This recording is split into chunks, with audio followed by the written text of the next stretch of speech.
ഇരുചക്രവാഹനം ഓടിക്കുന്നയാളുടെ പിന്നിലിരുന്ന് സംസാരിച്ചാൽ പിഴ ചുമത്തുമെന്ന വാർത്ത കഴിഞ്ഞ ദിവസങ്ങളിൽ ചർച്ചയായിരുന്നു. റിപ്പോർട്ട് പുറത്തുവന്നതോടെ സോഷ്യൽ മീഡിയയിൽ ഉൾപ്പെടെ ഇതിനെതിരെ വിമർശനങ്ങൾ ഉയർന്നു.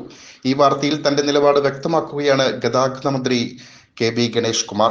ഇരുചക്രവാഹനങ്ങൾക്ക് പിറകിലിരുന്ന് ഓടിക്കുന്ന ആളോട് സംസാരിക്കുന്നത് തടയാനുള്ള നിർദ്ദേശങ്ങൾ പ്രായോഗികമല്ലെന്ന് ഗതാഗത മന്ത്രി കെ.ബി. ഗണേഷ് കുമാർ വ്യക്തമാക്കുന്നു. സംസാരിച്ചു കഴിഞ്ഞാൽ ശ്രദ്ധ തിരിഞ്ഞു പോകും. അപ്പൊ അവർക്ക് തെറ്റി വരുമെന്ന് അങ്ങനെയൊന്നും പറയത്തില്ല, നമ്മുടെ അറിവിലില്ല. പക്ഷെ ഒരു ആപ്പ് വരുന്നുണ്ട്. ആപ്പ് ഞാൻ നിങ്ങളുടെ മുമ്പിൽ റിലീസ് ചെയ്യും. ആ ആപ്പിലൂടെ ഏത് കുറ്റകൃത്യവും നിങ്ങൾക്ക് റിപ്പോർട്ട് ചെയ്യാം. നമ്മൾ ചാനലുകളൊക്കെ പറയാറുണ്ട്, പത്രങ്ങളും പറയാറുണ്ട്.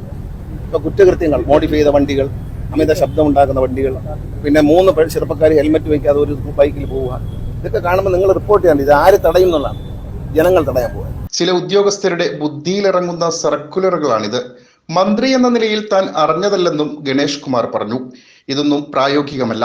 ഹെൽമറ്റ് ധരിച്ച് ഇരുചക്രവാഹനത്തിൽ യാത്ര ചെയ്യുന്ന പിറകിലെ യാത്രക്കാരൻ സംസാരിക്കുന്നത് ഓടിക്കുന്നയാളുടെ ശ്രദ്ധ മാറ്റുമെന്നും അപകടത്തിന് സാധ്യതയുണ്ടെന്നും ഇതിനെതിരെ നടപടിയെടുക്കണമെന്നുമായിരുന്നു മോട്ടോർ വാഹന വകുപ്പ് പുറത്തിറക്കിയ സർക്കുലർ.